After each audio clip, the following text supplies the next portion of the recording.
नमस्कार दोस्तों, आज मैं आपको माघ रविवार व्रत की कथा सुनाने जा रही हूँ। प्रेम से बोलिए सूर्य भगवान की जय हो, माघ मास की जय हो। एक नगर में एक गरीब ब्राह्मण रहता था। वह अपने पत्नी के साथ बहुत खुश रहता था। उसकी पत्नी सुंदर थी, सुशील थी, सूर्य भगवान की पूजा अर्चना करती थी, एक समय ही भोजन करती थी।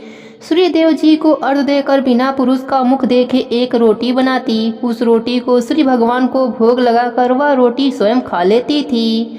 अपने पति के लिए दूसरी रोटी बनाकर खिलाती थी। कुछ दिनों के बाद उसके घर में एक पुत्री का जन्म हुआ। वह पुत्री धीरे धीरे बड़ी होने लगी। एक दिन ब्राह्मणी सूर्यदेव के भोग के लिए रोटी बनाकर रख दी। सूर्यदेव को अर्घ्य देकर आई भोग लगाने के लिए। तब तक उसकी पुत्री उस रोटी का कोना तोड़कर खा गई, पर ब्राह्मणी को पता नहीं चला। वह उस रोटी का भोग सूर्य भगवान को लगा दिया। तब तक आकाशवाणी हुई, हे देवी, यह रोटी तेरी बेटी ने जूठी कर दी है। तेरी बेटी को मैं श्राप देता हूँ कि बिन ब्याही माँ बनेगी और मेरे श्राप से कभी भी मुक्त नहीं हो पाएगी। तब ब्राह्मणी रोने लगी। वह माफी मांगने लगी, बोली, हे प्रभु, यह तो नादान है, बच्ची है, ना समझ है, अनजान है, मूर्ख है, इसे माफ कर दीजिए। आप तो दया के सागर हैं, दया कीजिए। प्रभु ने कहा, मेरा वचन तो खाली नहीं जा सकता है, लेकिन मेरी भक्ति करेगी तो इसका दर्द कम हो जाएगा। इसी चिंता के कारण ब्राह्मणी बीमार रहने लगी। तब एक दिन ब्राह्मण ने पूछा, क्या सोचती रहती हो? तब ब्राह्मणी ने कहा, मैं आपको एक बात बताना चाहती हूँ, वह राज है, आप अपने मन में राज ही रखना। तब ब्राह्मण ने कहा, मैं राज ही रखूंगा, बताओ क्या बात है। ब्राह्मणी ने सूर्यदेव के श्राप की सारी बात बताई। ब्राह्मणी ने कहा, इसकी छोटे उम्र में ही शादी कर देना, पुत्री को घर के अंदर रखना, किसी भी पुरुष का मुख मत देखने देना, इस कलंक से बचा लेना। तब ब्राह्मण ने कहा, आज से मेरा वचन है, मैं तेरी हर बात को निभाऊंगा। तब ब्राह्मणी ने कहा, एक बात और है, तुम इसे छोटी उम्र में ही सूर्यदेव का पूजा करना सिखा देना, क्योंकि सूर्यदेव इसके भक्ति से प्रसन्न हो जाएंगे तो श्राप वापस ले लेंगे। तब ब्राह्मण ने यह भी वचन दे दिया। कुछ क्षणों के बाद ब्राह्मणी मर गई। कुछ ही दिनों के बाद उसकी पुत्री बड़ी होने लगी। तब ब्राह्मण ने उसे सूर्यदेव की पूजा करना सिखा दिया। वह भी अपने माँ की तरह सूर्य भगवान की पूजा अर्चना करती। कुछ दिन बीतने पर ब्राह्मण ने सोचा कि मैं अपने पुत्री के लिए कोई वर ढूंढ कर आता हूँ। वह अपने पुत्री से कहने लगे, इस कुटिया से बाहर मत निकलना। इतना कहकर ब्राह्मण वर की तलाश में निकल गया।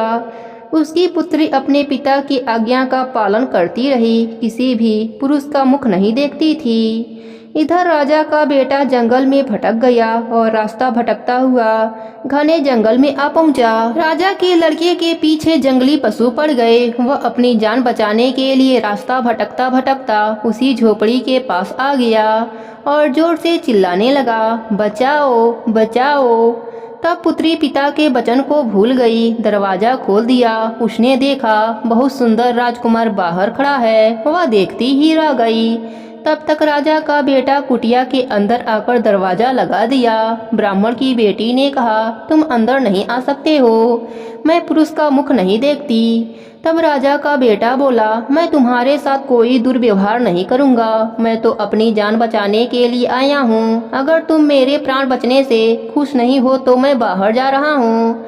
ब्राह्मण की बेटी धर्म संकट में पड़ गई और सोचने लगी कि मैं इसे बाहर भेजूंगी तो इसके प्राण जा सकते हैं, वह भी मुझे हत्या लगेगा। अगर अंदर रखूंगी तो मेरी माँ के वचन टूट जाएंगे। कोई बात नहीं, ऐसा कहकर अपने मन में धीर रखकर सोचने लगी। तब ब्राह्मणी की बेटी ने कहा, मेरे वस्त्र पहनकर नारी बनकर मेरे पिताजी के सामने रहना पड़ेगा, क्योंकि मुझे पुरुष का मुख देखने की आज्ञा नहीं है। तब राजा का बेटा बोला, तुमने मेरी जान बचाई है, मैं तुम्हारी बात जरूर मानूंगा। तब वह लड़की वाला वस्त्र पहन लिया। कुछ देर के बाद ब्राह्मण आए तो पूछे, पुत्री, तुम्हारे साथ कौन है?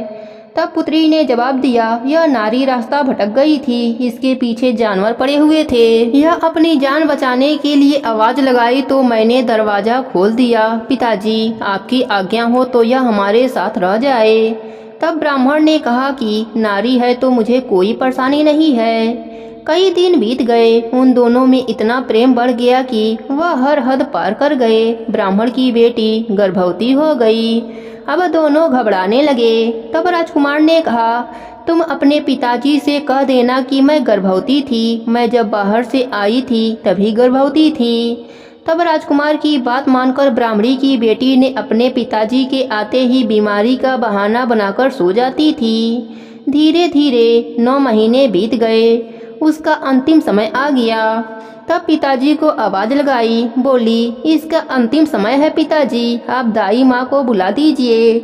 तब ब्राह्मण ने दाई को बुलाकर लाया। दाई माँ ने अंदर आकर देखा तो ब्राह्मण की बेटी गर्भवती थी। उसका बच्चा होने वाला था। तब राजा के बेटे ने सारी बात बताई और कहा, अगर तुम किसी से कुछ नहीं बताओगी तो मैं तुम्हारा घर मोहरों से भर दूंगा। दाई राजा के बेटे के कहे अनुसार ही किया। बाहर जाकर किसी को कुछ नहीं बताया। धीरे धीरे उनका बेटा बड़ा होने लगा। एक दिन राजा अपने बेटे को ढूंढता हुआ उसी नगर में आया और उसी झोपड़ी के पास आकर आवाज लगाने लगा।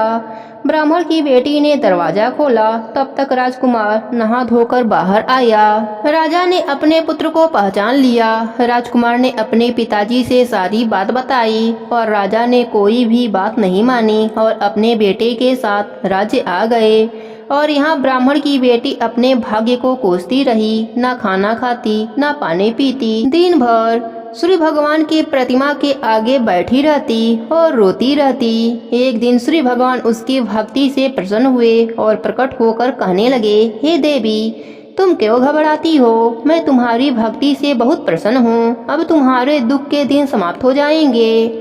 उधर राजा के घर में अन्य धन सब समाप्त हो गया। राजा रोड पर आ गया। एक दिन राजा के सपने में सूर्य भगवान ने दर्शन देकर कहा, तुम्हारा अन्य धन मैंने नष्ट किया है। यह सब मेरे क्रोध के कारण हुआ है। तुमने ब्राह्मण की बेटी के साथ अन्याय किया है। राजा ने सूर्य भगवान से क्षमा मांगने लगा और सब पहले जैसा होने का उपाय पूछा। तब सूर्य भगवान ने बतलाया कि अगर तुम ब्राह्मण की बेटी को ब्याह कर लाओगे और उसके बच्चे को उत्तराधिकारी बनाओगे तो तुम्हारा राज्य पहले जैसा हो जाएगा। राजा की आंख खुली तो वह पश्चाताप करने लगा। अपने पुत्र से बोला, बारात की तैयारी कर लो, चलो ब्राह्मण के घर चलते हैं तुम्हारे पत्नी को लाने। बेटा खुश हो गया। राजा बारात लेकर ब्राह्मण की झोपड़ी के पास आया तो ब्राह्मण घबराने लगा कि राजा मुझे मारने आया है।